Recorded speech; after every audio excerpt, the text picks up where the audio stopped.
Alright guys, magandang gabi. At nandito tayo ngayon sa may Pasig River Esplanade Phase 2. So pasok tayo, bukas na siya, may nakita tayong mga namamasyal. Tapos nakabisikleta tayo ngayon, tingnan natin kung papasukin tayo, no, kapag may bisikleta. Tingnan natin dito. Okay, dito tayo sa likod dadaan.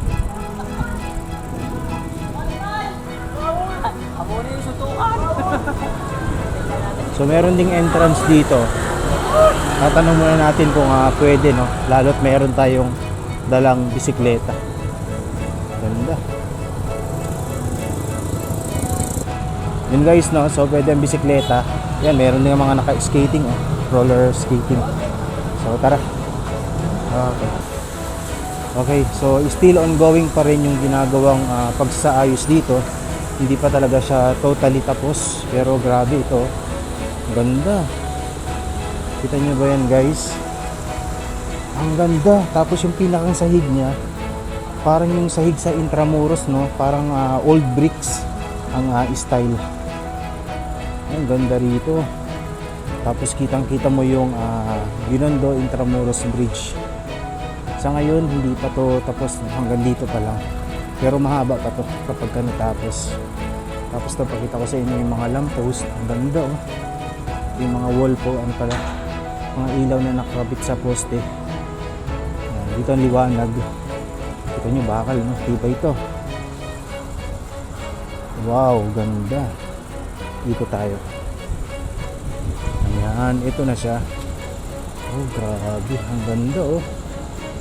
So sa ngayon wala pang laman yung mga tindahan dito. Sinasabi nga na meron daw souvenir shop dito, mga kainan dito sa part na to. So yun yung atang aabangan pa. Grabe, ang linaw, ang liwanag. Dun sa kabila naman makikita nyo yung Binondo Intramuros Bridge. Dito naman yung Jones Bridge. Tapos konektado to sa phase 1, ha. So tuloy-tuloy tayo, dire-diretso tayo papuntang phase 1. Papakita ko sa inyo. Ayan, ito naman yung part na kung saan yan, merong hagdan dito, pero may mga nakalagay na bollards, no, for safety na rin. Siguro bubuksan lang to kapag merong bangka, no. Ayan, ganda. Sa ngayon wala bang namamasyal ko konti kumpara nung phase 1 na talaga namang sobrang dami ng mga namamasyal. Talagang dinumog ito, no. Ayan, ganda. Nagka-fountain pa rito.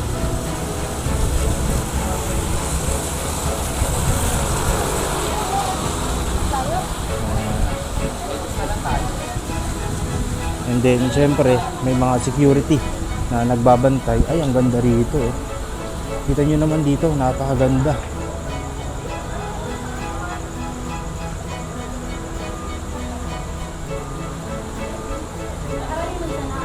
Tapos isa rin sa mga napansin natin, may mga basurahan dito. Ito. Okay, ang ganda. So sabi ko sa inyo, no, meron tong second floor. So titingnan natin, sisilipin din natin, no, yung ibabaw nito kasi pwede ring pumunta ron, may viewing deck. So yun yung pupuntahan at sisilipin natin. Grabe, no, napaka ang ganda. Imagine buong tabi, no, ng Ilog Pasig ay ganito. Sa ngayon nasa 500 meters pa lang yan. Tapos ito, pakita ko sa inyo din yung mga ayan. Meron ding itatayo pa ng mga pandango na design dito, no? Ito, pandango to, eh. Ito. Very aesthetic, no? Kahoy. Wood yung pader. Yung ibang part dito may lamesa na, yan katulad nito. Meron na siyang lamesa. Yun nga, sarado pa. So tingnan natin kung kailan ito bubuksan. Aabangan din natin yan. Ito, may lamesa na rin dito.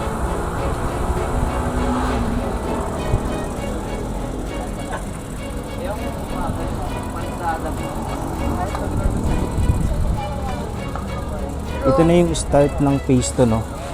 Yan. So maluwag siya. Napakaluwag dito.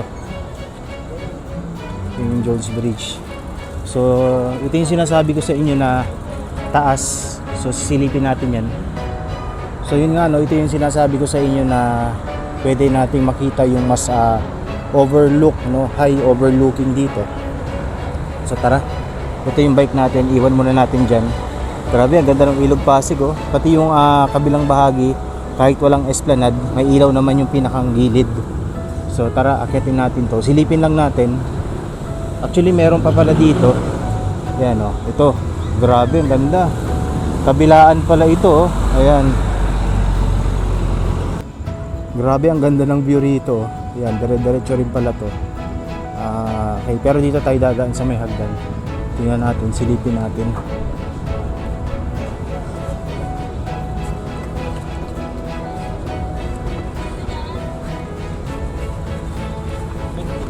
Uy, ganda.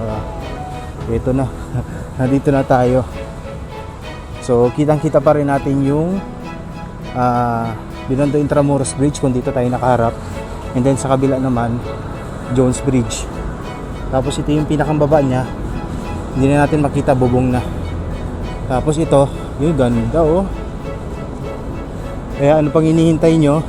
Habang hindi pa ganun karami ang tao, may enjoy nyo. Para kang nasa castle, then overview looking ng Ilog Pasig. So gabi tayo ngayon.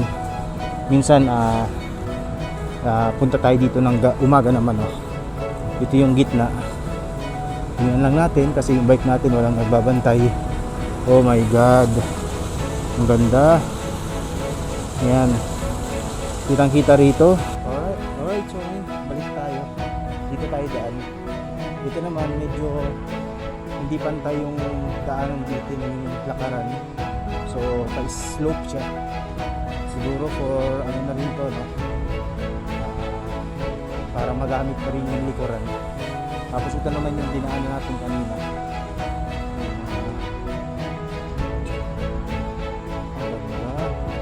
Tapos diretso tayo ng phase 1. Titingnan din natin. Mas ano to, mas trip ko to, no? Kumpara dun sa phase 1 at phase 2. Ganda. Ang ganda. Mas maluwag siya. Pero sisilipin pa rin natin yung phase 1. Hindi nga lang siya ganun kadami yung tao kumpara nung nakaraang opening ng phase 1. So silipin natin. Alright, so papunta na tayo ng phase 1. Silipin natin.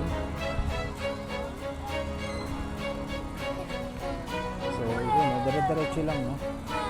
Dadaan tayo ng mismong ilalim ng Jones Bridge.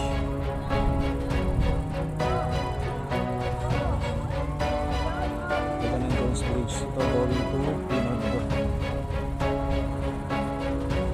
Tapos yung Ilog Pasig ngayon, wala tayong nakitang basura.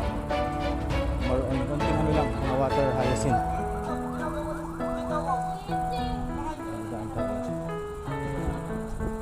Dadaan tayo ng ilalim na ito ng Jones Bridge. Diba? Bilis lang. Imagine kung matuloy yung 25 kilometer. Sana. Sinabi din naman yan ni Pangulong Bongbong Marcos. 25 kilometer from Manila Bay to Laguna Bay.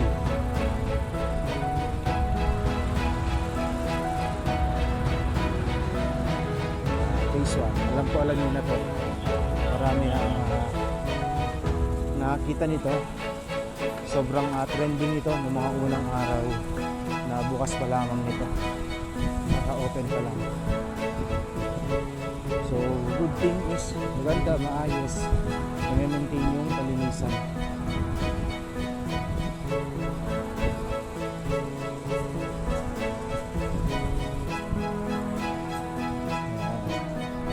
Yun nga lang na yung tao ngayon medyo nagkonti. Hindi na siya ganun ka dinudumog kumpara ng mga nakaraang unang araw. Siyempre yung mga vendor kumunti rin dahil walang tao, lumipat ng ibang lugar. Yan, halos ilan na lang sila dito.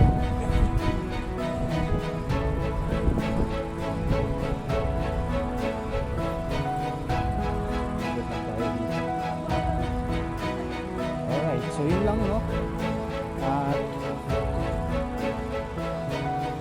Siguro sa mga susunod na araw, umaga naman tayo pupunta rito. Titingnan natin yung view every morning dito. So yung umaga day life. So yun lang po, no? Maraming salamat at God bless.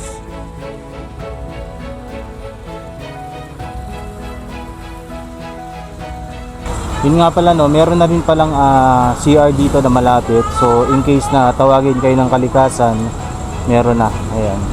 Sa baba lang nitong phase 1. Tapos ito naman daan papuntang Jones Bridge. So konektado talaga siya, no. Very ano siya, easy access sa mga commute, sa mga naglalakad, motorista at may mga sasakyan kasi may parking area sila.